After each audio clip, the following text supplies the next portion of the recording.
All right, chat. So let's get creative. Let's get creative. The idea is today to have like a short explanation of things and how to make your own emotes if you want to make your own emotes, or like art if you want to go deeper into the thing. I am not an expert. I am just someone who makes silly emotes. That's about it.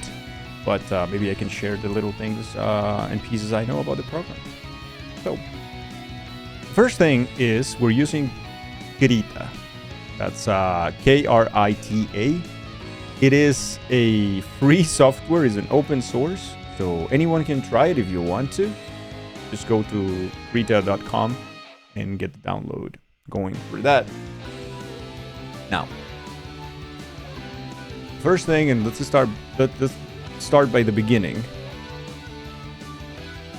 When you open Krita, you're going to create a new document.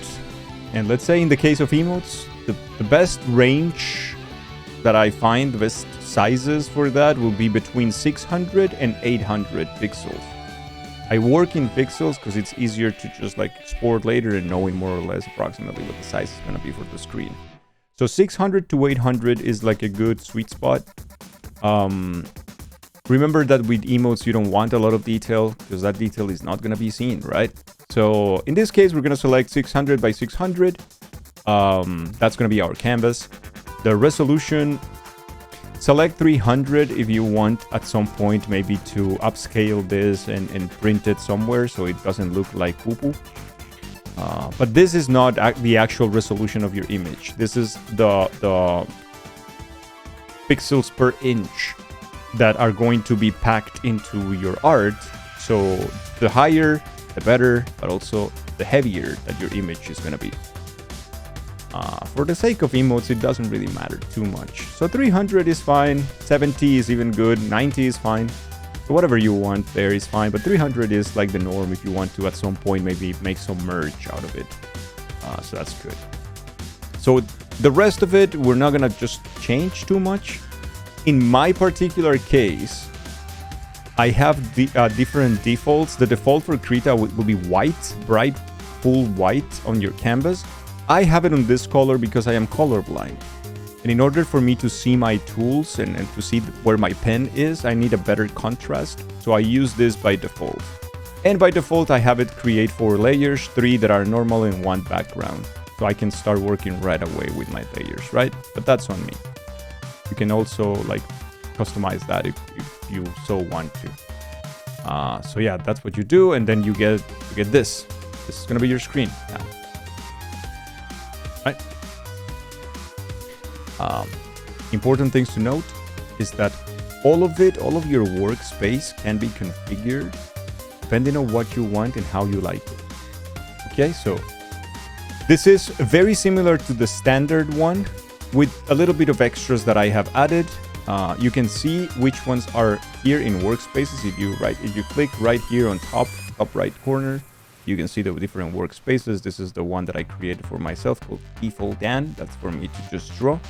And I have one for animation called the Animation Dan. You can remove and put things if you go to to settings, Dockers, and here you can select different Dockers that you would like to have. I think that it's very important to have your advanced color selector right here, the tool options, which will give you specific extra options on each of the tools on the left that you select. That's important.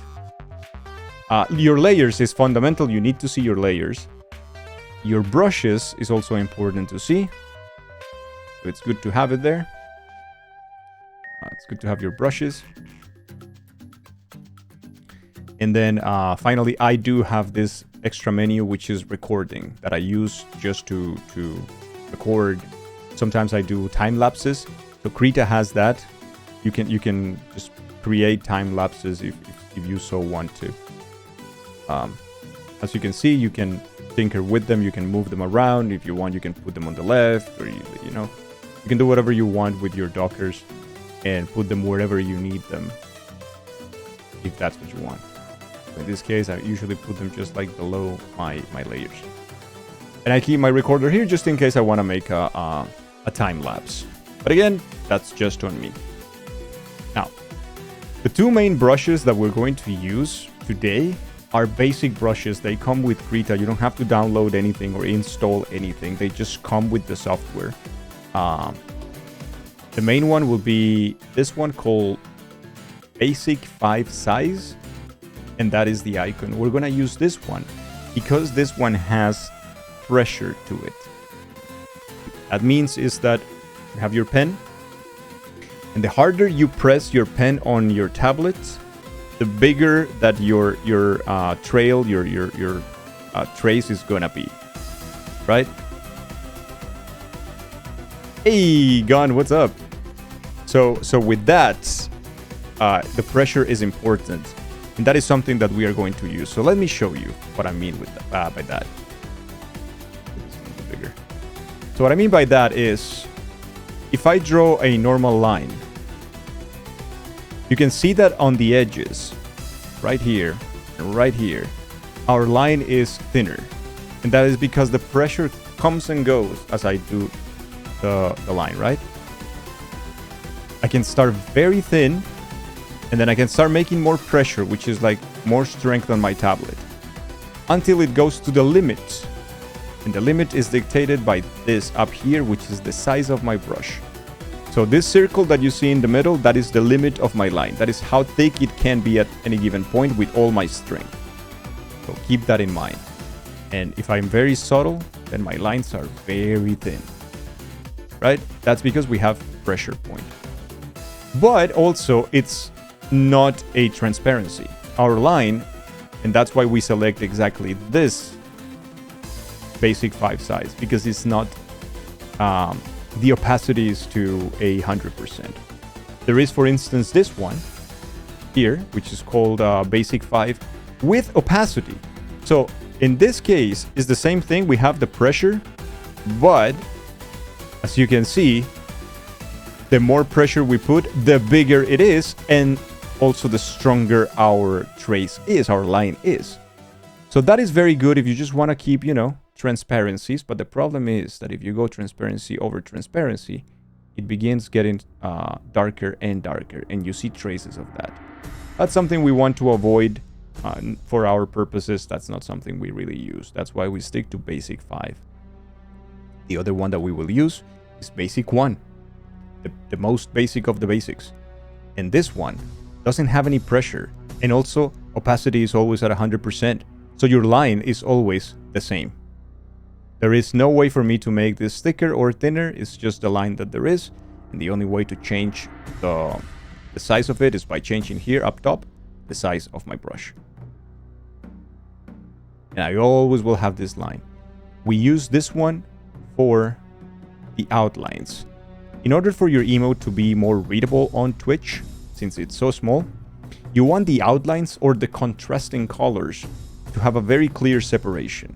As you can see, hey constituents, as you can see, for instance, in dangilOK, the line between the finger and the face, since those two colors are very similar, we need something to create the separation. So the line there should be thicker. So we use a thicker line with the help of this one, so we don't have to worry about pressure, right? That is essentially it. If you're drawing something,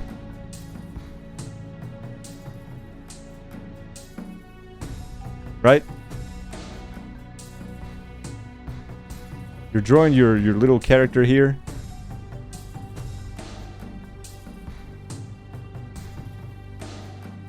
And you do something that you don't want to, right? You're like, oh no, I hate this. So you can either select your eraser from the right side on your brushes, or easy peasy, you can just use your shortcut, your hotkey, which will be E on your keyboard.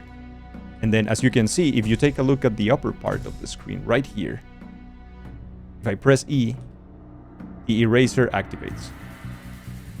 And you deactivate it with E as well. So as long as the eraser is active, then you can just erase. Right? And that's about it.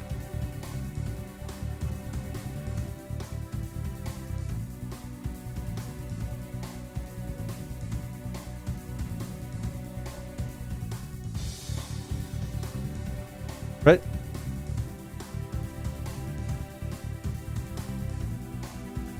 That is the fundamentals.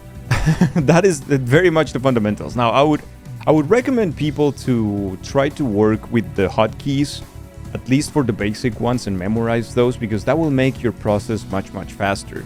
So for instance, the B hotkey is to go immediately to brushes.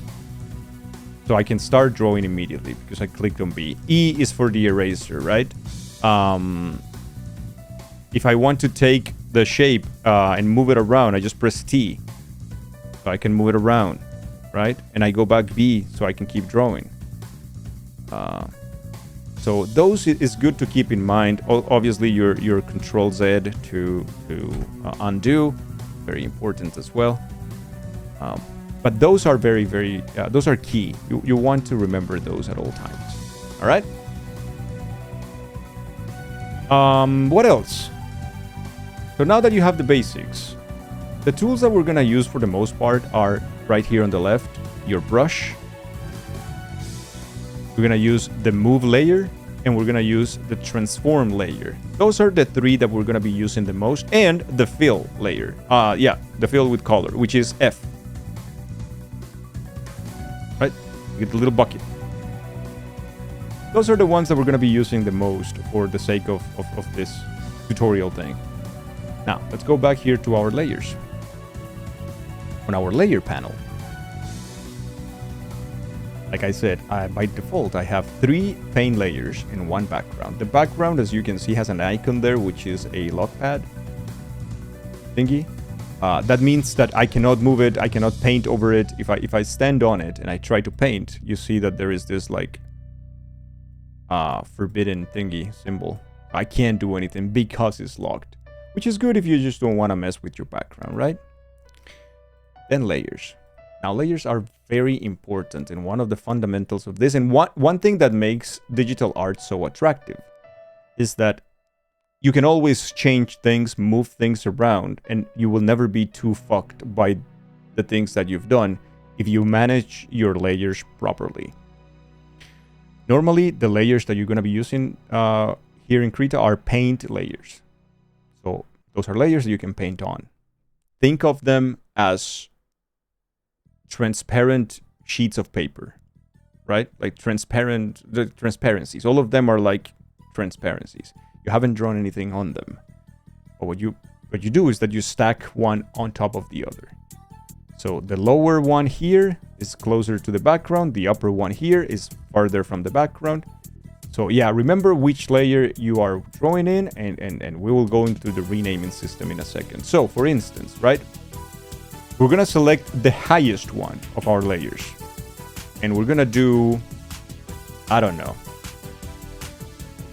We're gonna do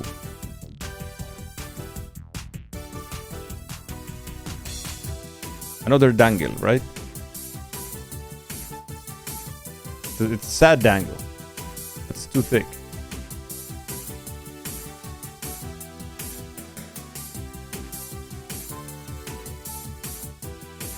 Right? A low effort dangle.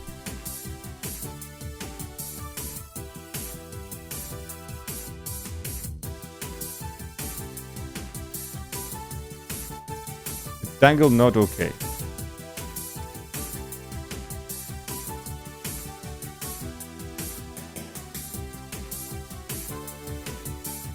Right? So that's that is a sad dangle.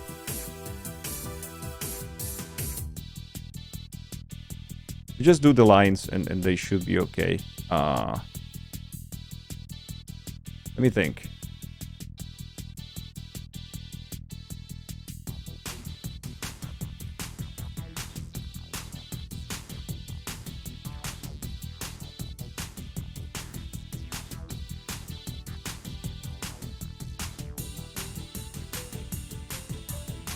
So it's a shrugs dangle.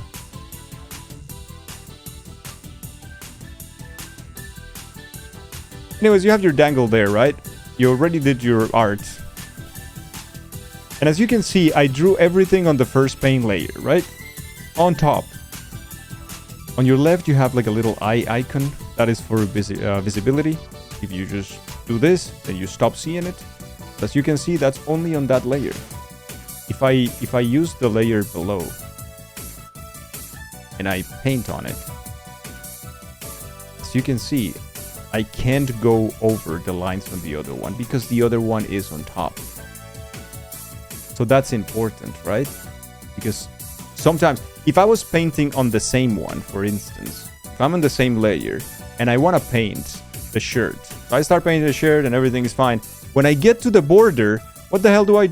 I'll have to get super close and hope that I don't touch the black one, because if I do, I'm gonna start eating up the black color there, and that's not what you want. That's why we have layers. We paint underneath that, and then, as you can see, it's always gonna be under it, right? Those are also considered limits for when you use your bucket. If we go to F and we press for our bucket is gonna paint on every single part that is until it is closed. So for instance, if we try to paint red here, there is a space here, so it's gonna paint also the face. So what we do is that we go back here, we close that line, now we go back down, pick our red, and now we can use F, and it's gonna paint it. Easy. Or you can paint it manually, if you prefer. Right? Whatever you want. As you can see. If I, for instance, remove the visibility of our lines, then this is what I get. But those are all layers, right? Fairly simple. There's not a lot to unpack there. And that is why it's important to work with layers. Now, if you want to be super organized, and you're gonna do more than just one character, or if you're gonna do more things than just that, so I would recommend you can right click on your layer, and you can come to where is it? It's around here. They changed this in this version, but I guess you can come to properties, and on properties you can rename your layer, and you give it a name. Or you can stand on your layer and you can press a second click after. Oh, they changed that. Oh, there you go. Like 2 clicks, space that, not double click, but like 1 and then 1. And then you can rename it that way as well. So let's say that this one is colors, base colors, right? And this one is going to be our lines. And now we know that we're going to be using our colors here, so you know, you just select our little dangle there. Let's paint it just like so, right? And that's it. That's pretty much it. We have it, it's all painted. But you have more layers here, and you want to be even more organized because maybe you're going to have more things happening on screen. So you can select both. You press Shift, hold Shift, or press Control. You can select the ones that you want to select, put them together, and either right click and group, quick group, or you can Control G and you put them in a group. And you can rename the group, and this one is Dangil. Right? And you're super organized in this way with your layers. Always pay attention where you're drawing, because once you start drawing in a layer, you might lose track, and then you might make big mistakes, right? You can also go check back what mistakes you have made if you come to settings, Dockers. I believe is where's that? Let me see, because I know that there is a Docker for that.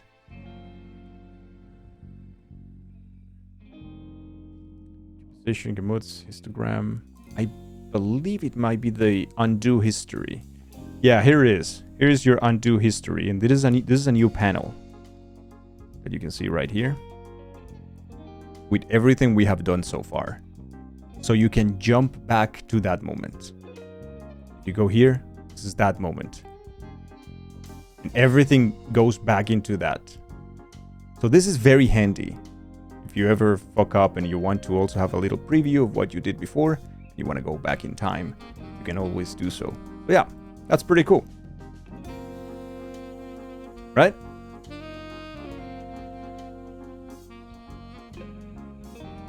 Now, a little bit more on the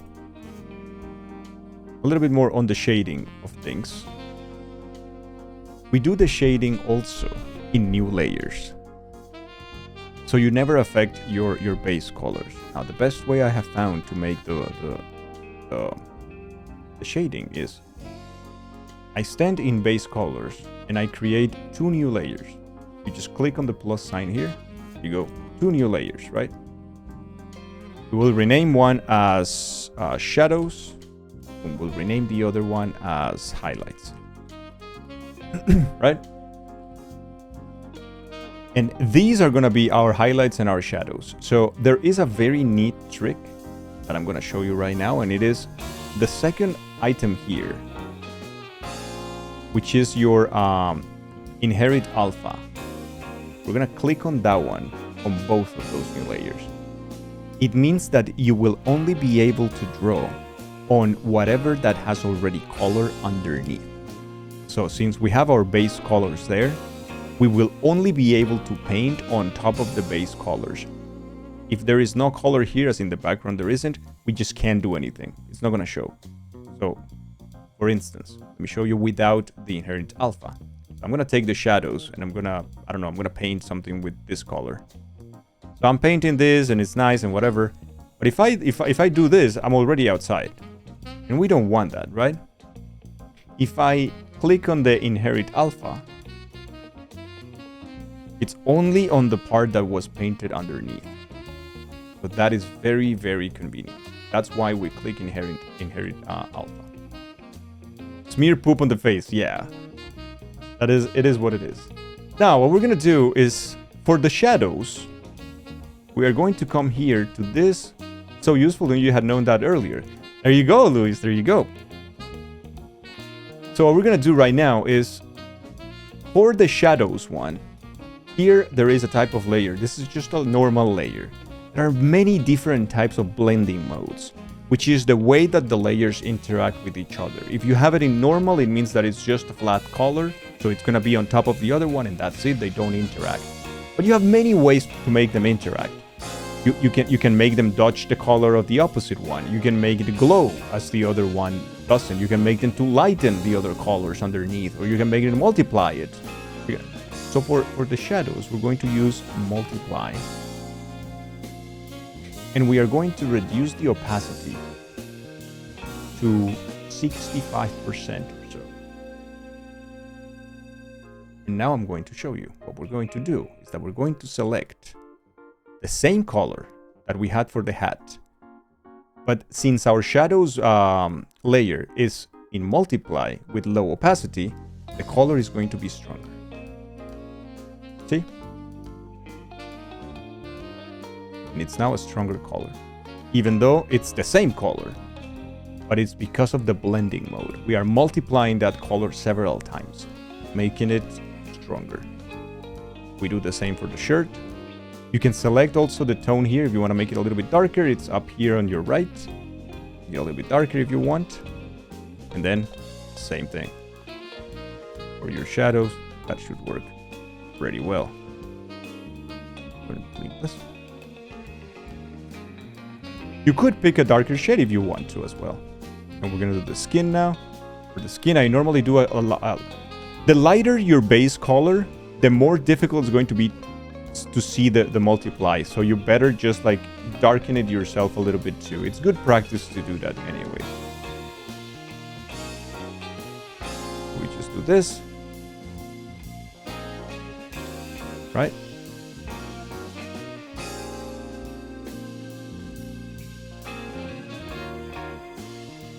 And then our little sad shrugging dangle will be ready there.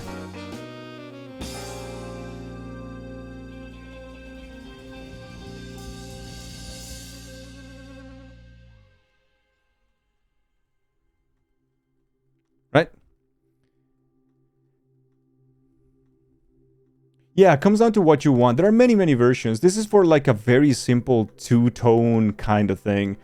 In this way, for emotes, you usually just work in like these 3 tones, right? It's like a base, a darker, and a lighter. You don't really do what it's called the in-betweens. You can do a lot of in-betweens if you're going to be more specific with a traditional type of art, or if you're going to be more detailed. You would also use different brushes, like something much softer for that. Like if I use, for instance, my airbrush, right? I could use my airbrush to do like in-betweens, right? And I could do like something like this. And then it's going to soften darkening of the thing a lot, right? But that is not particularly something we are interested in right now. But we could. We could just like do this and soften the blow. And you're not going to have the super harsh shadows, right? But again, that's not something that we're going to do for the sake of emotes. It doesn't really matter. You don't want to go that detailed. It doesn't do much for you, right? That's what it is. So we have our shadows then ready. Now we go to highlights. Remember, same thing. We select the inherit alpha thing, but the type of layer is not multiply. We're going to select screen. And we're going to keep the opacity to 90%. And we're going to do exactly the same thing. Select our color. We're going to select our main color from below. And with the screen in 90%, you should be having something like this, which makes everything lighter, right?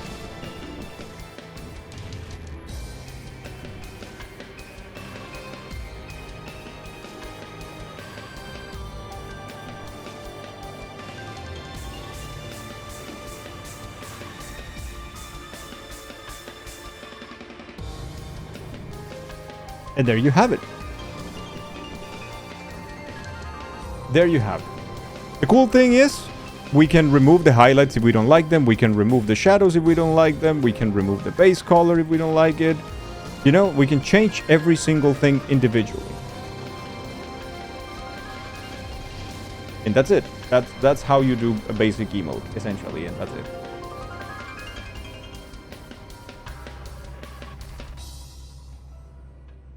That should be it. We can remove our background visibility before we export. And hey, scrap. And if you want to export it because you're like, oh my god, this is fantastic, this is ready, I think I'm done with it, you just go to File, you go to Export Advanced, and here is where you select, you put a name to your thing, and then that's it. And you can select the size that you want to export at. Usually for emotes around 300 by 300, it's a good thing.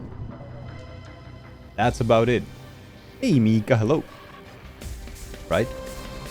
Now let's say that you finish the whole thing and you don't know how to do it. You want it to be small, but you don't know how to make it fit. The recommendation is normally you want to shrink things, but you don't want to blow up things. So you don't want to expand them, but you want to shrink if you can.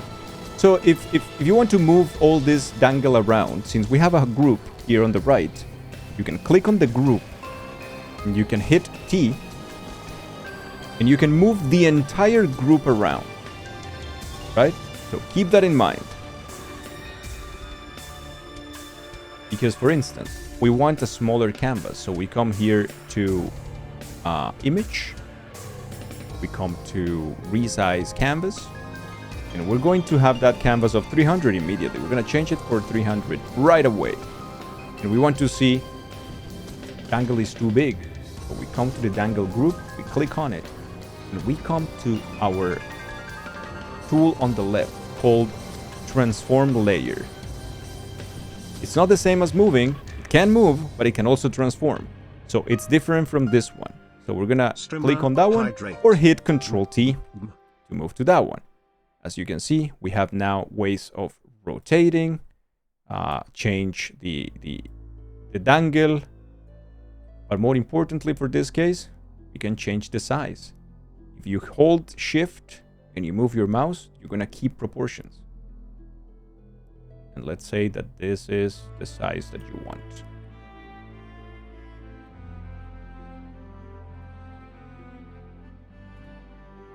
And that is it. You have resized and you have moved around and you have completed the thing. That's why it's so important to keep your layers grouped up.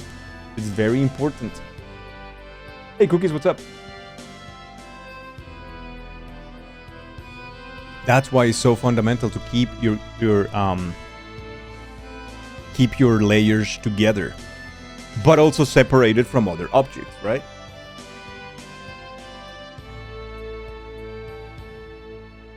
I can show you, for instance. Let me see what we have here. Let me see which project is something I can show you. That is not like 2 giga complex or anything. But also not secret. I can show you, for instance, Dangle what? What is it? What program is this? It is Krita, Mika. It's an open source software. It's Krita. So that's what we use for our emotes always, and the one that I like to promote since it's free and people can try it for free. So that's pretty good. That's how I enjoy it. It is phenomenal. I love it. Been working on this forever, and it feels really good. So let's check on I don't know. Let's check on Dangle Cheat, for instance, right? Dangle Cheat. As you can see, Dangle Cheat is a very, very simple one, made pretty much like this one, in the sense that I only have one visible group. I don't have more groups, because Dangle Cheat is all I needed there. It's all I wanted. I didn't need anything else, right? Dangle Cheat is a good example of like an emote that works, that doesn't need more than that. Now, there are many more complex emotes and things like that, and I can show you, for instance, something a little bit more complex. Where is it? This is the original Wiggle, I think. This is Dangle Wiggle. The mouth is perfect. So this is the original Dangle Wiggle before the animation. Since I wanted to animate this, and I knew that I was going to animate it, pretty much every part of Dangle Wiggle is separate from the rest. So as you can see right here, this is a group, and this group is the right arm. This one is the left ear. Right? And so on and so forth. Right ear, I have the eyes since I was going to animate the eyes as well. This is the head, which is also by itself, right? The body is also independent. And we have the left arm as well. And we have a couple of more things, I believe is the laces. Yeah, the left and right. So as you can see, Wiggle is extremely complex in that regard. But my layers are very organized. And they have the names. Right? Because I didn't want to, fuck up too much. This long-term plan to replace Hollow Knight Mascot with Dangle ones? Not really. I never set it like a plan. There are things that I don't plan to replace, Yos. Like Wiggle, I don't want to change. Pout, I don't want to change. Like the ones that we already have, I don't see myself changing them too much. It's unfortunate we have no more slots, and it would be cool to hit partner to have more slots, just to add more stuff. But I don't see myself replacing the things we already have and are working. No, not really.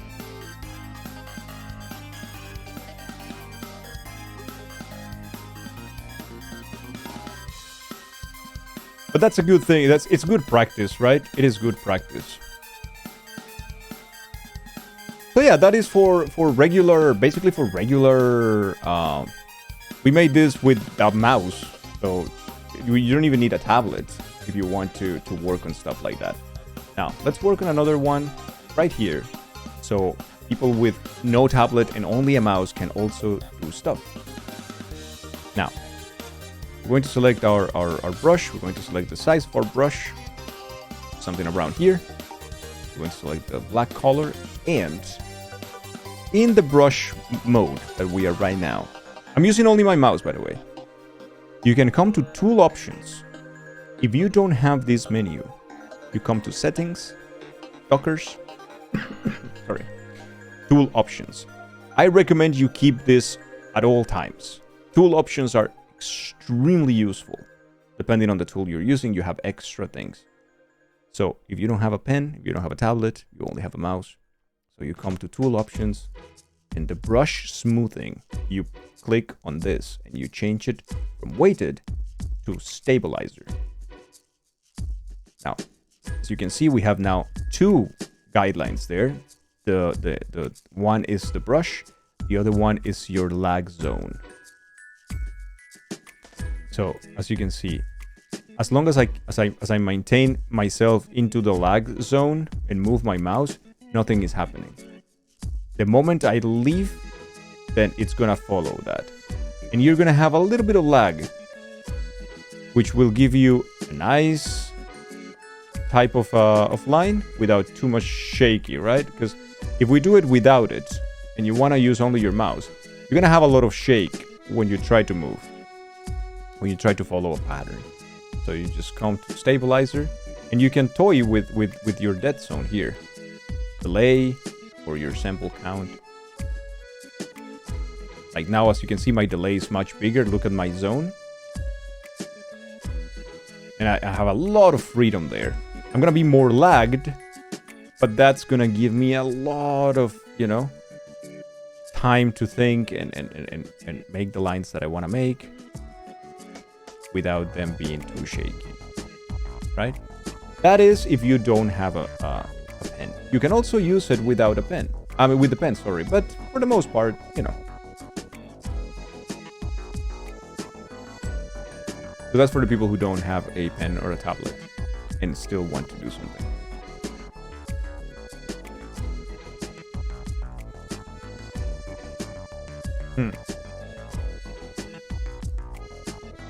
Now today, mostly, what we wanted to focus on today was on animation. Let's say that you want to animate something, right?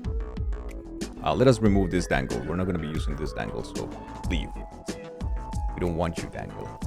We want new stuff. So let's say that we have our regular, just our regular 3 layers and our background. Why not? Right? And we just want to animate something, but we don't know how, or we don't know what. First recommendation that I have is change your workspace to work better with animation. This is my animation workspace. I think I need to move my camera here. This is my animation workspace, the one that I usually work with, right? What do I have here that is different from the other one? I have these 2 panels here that are absolutely necessary. So remember that to get your new docs, you just come to settings, dockers, and you're going to click on animation timeline and animation curves. We need both of those depending on what we're going to do. We're also going to open one called onion skins. Okay? And that's it. The tool options as usual, our advanced color selector as usual, and our brushes are as usual, the layers as usual, but the new ones are onion skins, animation curves, and animation timeline. All right? Now that we have that, we have this like very intimidating panel here, I think. It can be very intimidating, but don't. We'll see what that's all about. Okay?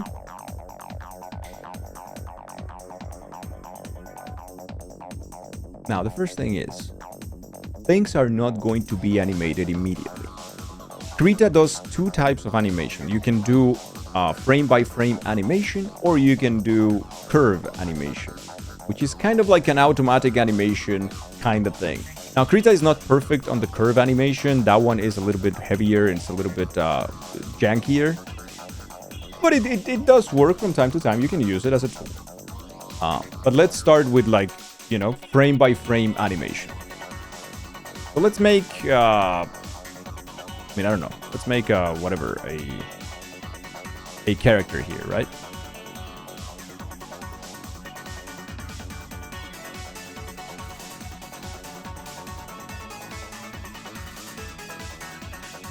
Right, this is gonna be our character.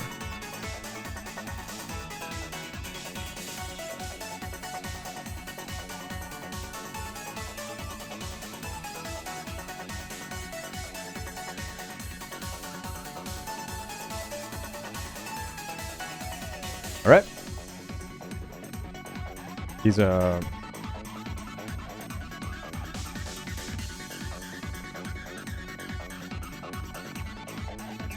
cool. All right. So we have our character, and we would like to animate this character. We'd like to do something with it. We just don't know what yet. Maybe we're gonna make him say something. He is painted on paint layer 3, right? Now we're gonna come here down to our animation dock. And the first thing is that we're going to create a keyframe. So we come to keyframes and we insert a keyframe. Doesn't really matter if it's left or right. Your drawing is going to be erased. And now you have your keyframes here. Right? This is keyframe 0. This is keyframe 60. And at the speed you can come. Oh man, I'm blocking the way. Let me remove myself. So down here to the right, you're going to see this little hamburger menu. If you click on it, you're gonna see where your animation will start. This is in frames. Where will it end? And the frame rate. So for instance, if we start at 0 and we end the clip at 59, and we are at a frame rate of 60, that means that we only have 1 second of animation. Right? 60 frames per second. And we have 60 frames to animate, meaning it's just 1 second. Normally, you want to animate stuff more or less at 24 frames per second, 20 frames per second, 30 frames per second. That works well. And you can work with more time on your animation. Right? And we're gonna do 60. Okay. Go back. Hey, Majora, hello. So now we're on our first frame, frame 0. As you can see now, this thing is highlighted and the rest is darkened because this is our place to work. Now, animation is a very funny thing. Depending on how, you don't really need to populate every frame with something. That will make your animation work very tedious and very difficult. You just want the illusion of movement. Normally that illusion is achieved by doing 24 frames per second and inserting a new keyframe every 2 frames. Every 2 frames. So that's called a 2-frame animation. So we're gonna come 1, 2, and here, as you can see, we are skipping 1, moving directly to the next one. And on this one, we are going to draw something. If you make a change in your character here right now, so for instance, we are going to make his mouth move a little bit more. Right?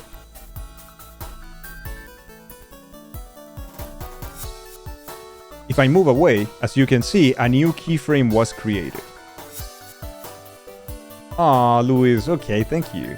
So now we have 2 keyframes there, right? Now we move another one more. Now he's gonna open his mouth even bigger than that. So we're gonna keep moving. As you can see, this is a very slow process and way of doing this. There are several ways and we will talk a little bit about them. But that can be done little by little. Now a new keyframe has been created. Now he opened his mouth more. And maybe we do it again. Maybe this time we're gonna open the mouth a little bit bigger even.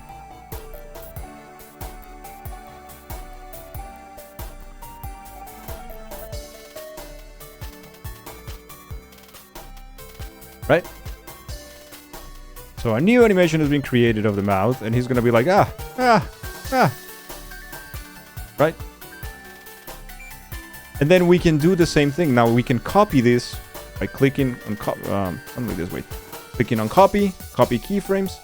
We come to the next keyframe and we can paste the keyframe, and we have that one, and the same with this one, and we have that one. Now, his mouth is going to move, right? Every time you move the thing, his mouth is going to move.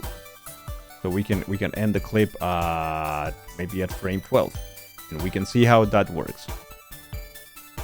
And that loops, right? And he's just doing that. And you're like, oh, but that was so detailed. Like I didn't need that that animation to be so detailed. So you can remove some of them, and you feel free to remove some of your keyframes. Maybe you don't need that. Maybe that's too much for you. Maybe that's not what you actually wanted. So all you wanted was just for the... Let me remove these keyframes. The mouth to open and close, right? And we can also do that. Now that we have them like that, we can copy them. We can copy them again. We can copy them again. And now we have... Sorry. Now we have this animation where he just like opens and closes his mouth. And you're like, oh, but that's so fast. Yeah. So you can come here to the right, to the hamburger menu, and you can select a different speed of that. For instance, at 12 frames per second, is now just like opening and closing. And that's how basic animation essentially happens. That is essentially how basic animation happens. But that is you making changes with your pen to every frame that you want to change. Which you could say, that's not very effective, is it? And I will tell you, yeah, it isn't. But it is part of the charm of like frame by frame animation. There are other ways though.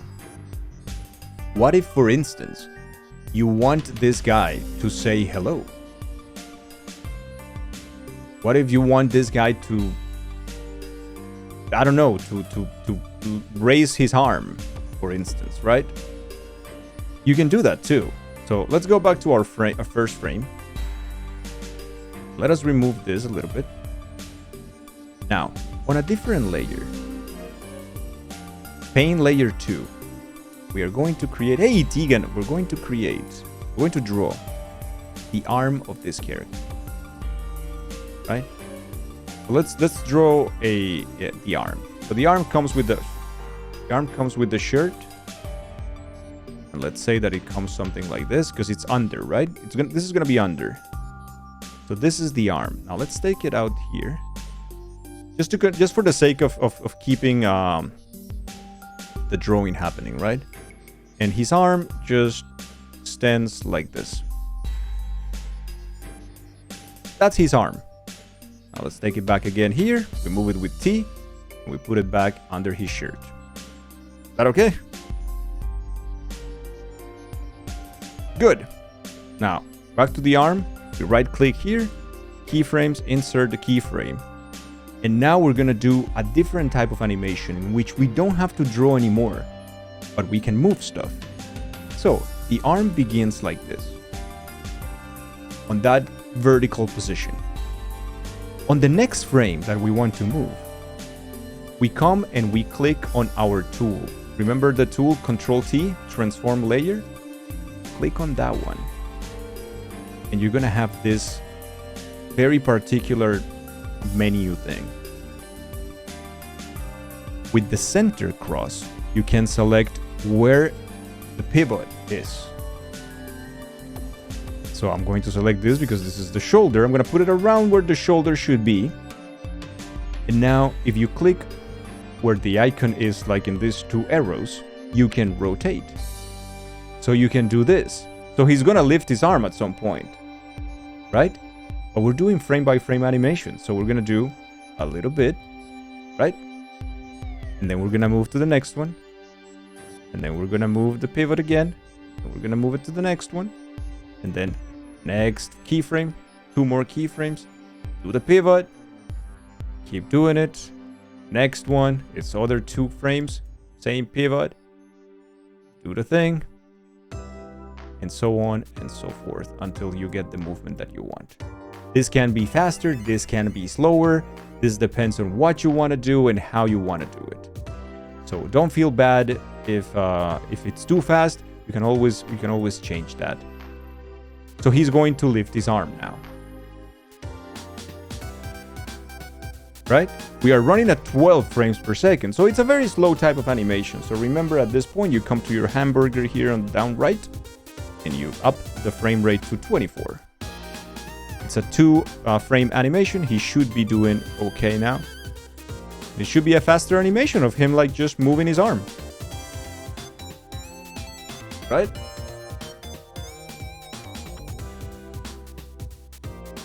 And you're like, oh, I see. Okay, now he moves his arm. But how do I make this more fluid? And it's like, okay, so he reached this point, right? He reached the point where, like, the arm is as high as I wanted it to be. I want it to go backwards now. I don't want it to just, like, reset the animation. That because it's jarring. So I want it to go backwards. There is a relatively simple way of doing that. It is a little time consuming, but it's still, you can do it. Which I would say, if this is your highest point, I think it is good practice for you to use colors to identify things. So you can right click on that. Here, you have colors down here. These colors, you can select any of the colors there to identify your frames. So if you want, for instance, this could be this color. And now you know what is the frame in which is the highest. And you can start going and copying. So you stand on the frame that you want to copy, and we're going to copy each one of them backwards again into the timeline to create the other movement. Because you want it to be equal. You don't want it to do it again. So we come to the frame, we hold control, and we just drag the keyframe. And the next one, drag control, drag the keyframe, press control, drag the keyframe, press control, drag the keyframe, same shit over and over. And you want to end your animation at frame 23 because we start at 0. So we end the animation here on my right. We ended on clip 23. It should be now good. He lifts, he puts down, lifts, puts down. In one simple motion.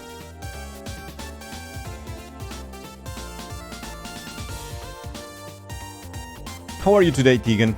It's good to see you. Also, Majora, it's super good to see you. How are you?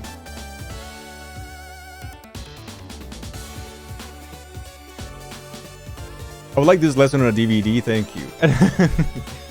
So as you can see, that's pretty much what it is. And then you're happy with this, and you're like, okay, I would like this to have some color, I guess, right? You can always go back to it and add some color to it, and it should be fine. The animation is going to be preserved. If you take a look at your layers here on the right corner, your layers with animation now have a little extra icon. They keep the animation frames. They retain those, so that is important to know. So that is the way of making both types of animation. You can make it by modifying the character and painting every frame by yourself, or you can just modify it in a way that you can just move stuff around because that's what you want it to do, right? Like in the case of this arm, now we have an arm that moves. Right? Since our paint layer of this guy doesn't really move, we can put a layer behind him. We can group this up, and we can, let's say that we want to paint this guy underneath, right?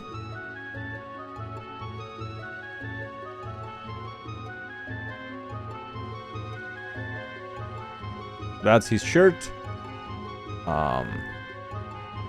Now we can identify this. And this is the other one. We get another one here. We paint his shirt as well. Now his shirt is going to be under, so we're not going to be seeing much of that. But it should be okay. Now, this is not going to animate. And as you can see, the color is going to be static. Why? Because it's on a different layer. As you can see. And that is when you start having a little bit of issue. But the main issue is not on that, because you can always pair those up and make group them up and make the animation combine, and that is okay. The animation should be combined now, and he should move the arm here. Where is my color? We want to learn how to draw completely new to it, so this is really interesting to watch. It's one of those processes that might take some time, and depending on the software they use, can be more or less difficult. We are using Krita, which is a free software, is open source. We can do very basic animation, as you can see, but mostly you can just draw and paint stuff. Now, chat. Before we continue, there is another way of making animation. So let me remove all these layers. We're not going to see that guy ever again. Oh, you did? Okay, that's great. We're going to do another type of animation right now. And here's the animation we're going to make. You have one layer, right? One layer here. You have done nothing there. Bye-bye, random guy. See ya. We'll never see you again. You have this thing. You haven't drawn anything, done nothing. You right-click on the first keyframe. You create a keyframe. Whatever. Insert keyframe. Left, right, doesn't matter. You just create your own keyframe there. Man, this is blank. Sorry. I'm creating blank keyframes for some reason. Move keyframes. And we are going to click. Do you see this little icon here? It's like a light bulb. Might be too small for you guys to see, but there is like a little light bulb icon here. We're going to click on it, which is onion skins on. And now we're going to start drawing something. And I'm going to explain how onion skin works. So let's make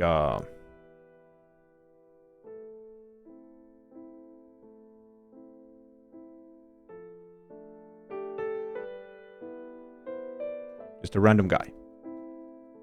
Again, right?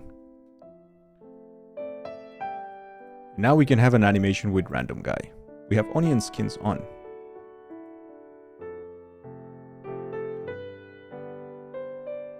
I wonder how many I'm looking at right now.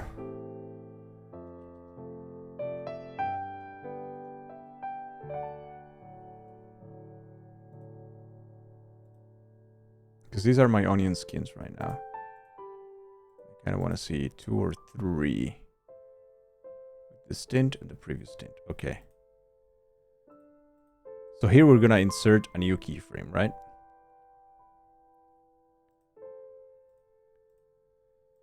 And as you can see, we have inserted a new keyframe here. So here's on the first one. Then we insert a new keyframe.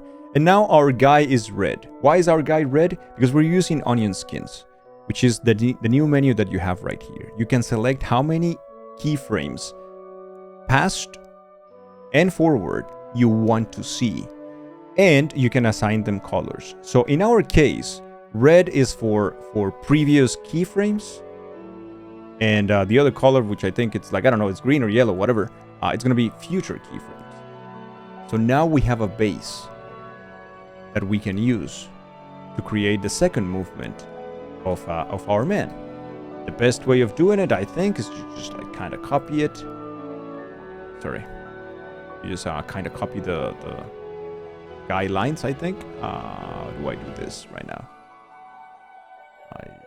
But is this going to create a new layer?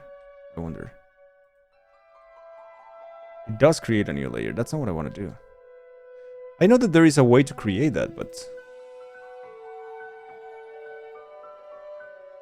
Oh, okay. Yeah, there you go. So I just copied the keyframe there. And now, I can start making some movement. So let me remove the legs. And now, as you can see, underneath is the one. And then we can move his leg like here. Then we can move his leg a little bit like here. And we can also do that with the arms. And he's going to be slowly moving. Right? And we can just take it and move it a little bit to the front. And this is random guy now. Now we have 2 keyframes. If we go back to the first keyframe, then that one is in black color. And the future one, which is the one we just did, is on the other color. So we can see them both now. And we can go and create a third one. It's going to be random guy again.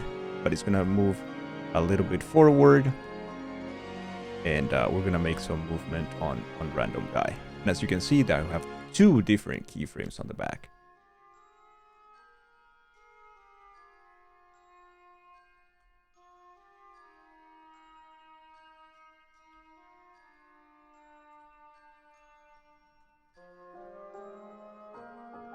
Right?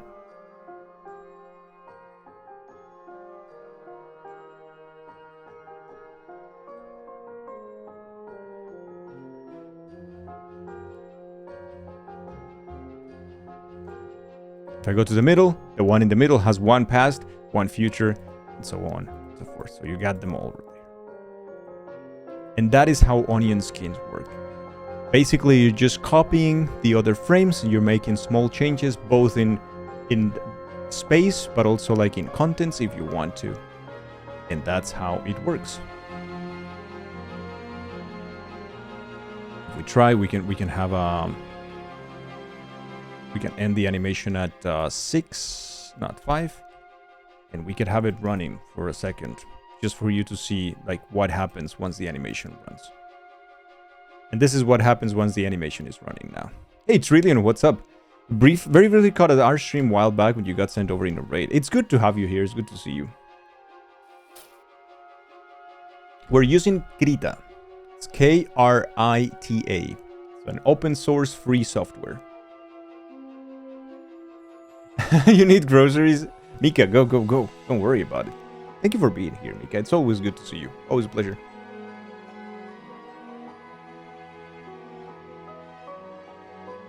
Fantastic piece of software. I use it. I've been using it for years now. It's the only thing I use pretty much for my emotes, and I like to promote that with the community, with the streams, because it's free, man. So people might be interested in trying it, but they might say, "I don't have any artistic talents. I am terrible at art." It's like, try. This is free. All you need is a little bit of time. Just go ahead and try, and maybe you're gonna do something cool. Like, who knows, right? Yeah, it's pretty crazy, Beck. And it's also open, so there are a bunch of like brushes created by the community that are for free and stuff like that. You can use FFmpeg MEPG or whatever to export GIFs, and it's like, you know. No, this is not, actually this is not focused on animation, Trillion. This is focused on just painting. So it is, would say, like Photoshop in that regard. It just has animation tools that are basic but good enough for like emotes, for example. Like all my emotes are animated in Krita in different techniques. So we're just talking about that today. Some people in the community want to do stuff like that.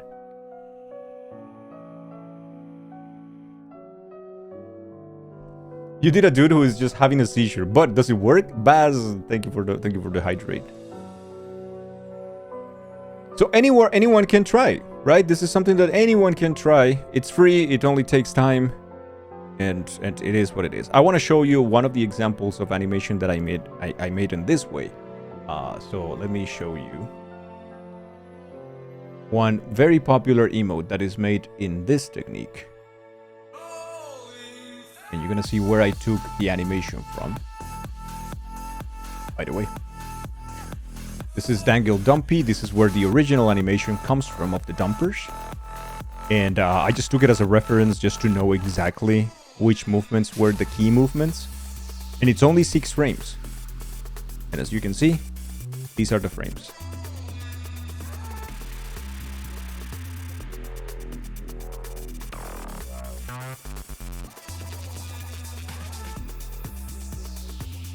Oh, it is, yours.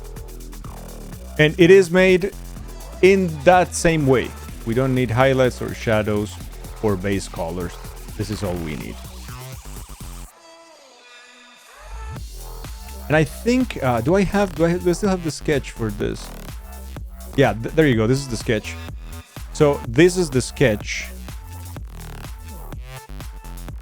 right here.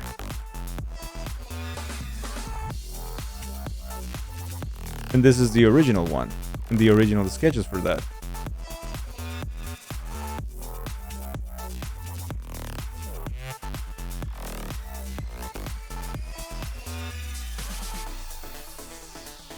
And that was made with onion skins.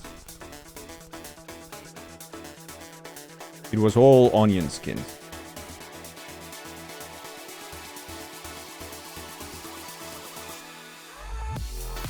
It's just practice, Lodi. It's definitely just practice. There's nothing else to it but practice. Little guy walking. Now, you want to. I love this community so much. Dangil dumpy, Dangil dumpy, Dangil dumpy, Dangil dumpy, Dangil dumpy. www.dangildumpy.com. So we're gonna put this guy here. We're gonna start making it like more complex even. We're gonna move these guys around. And he's gonna move now.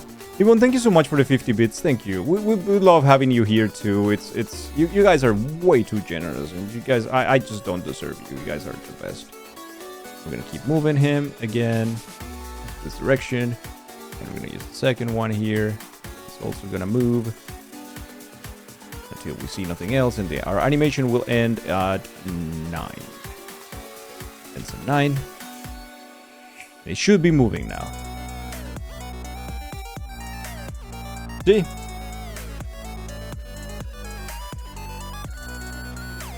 That's all it takes.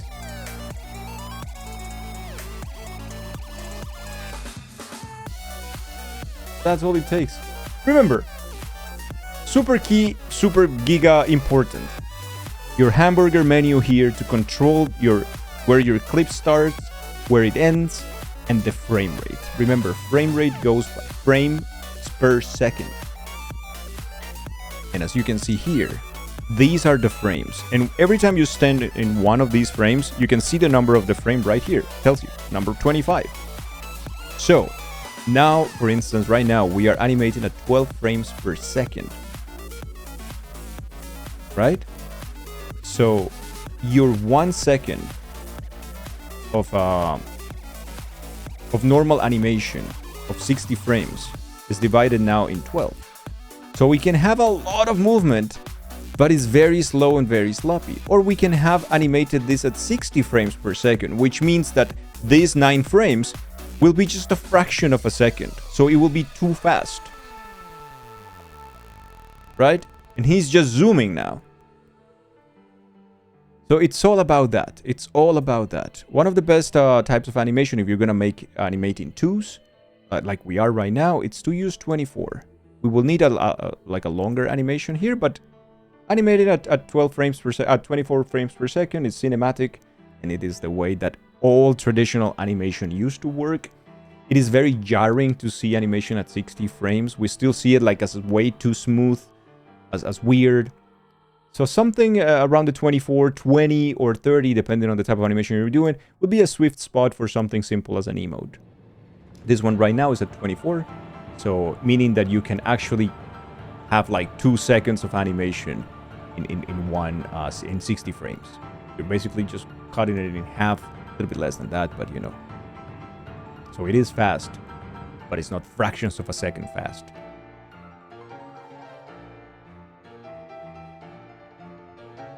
Right? You need to draw yourself and make Lodi sluggers. Oh, now we can go into that, because that is the next part of animation. Wait, we are not done. Bye-bye, Mr. Thing. He's gone. He's just like, bye. Bye-bye. Okay. He's gone now. And let's say that we want to make something like that. Something like what Lodi just said. And we're going to do a sluggers emote. So we're going to move this a little bit here. And we're going to have...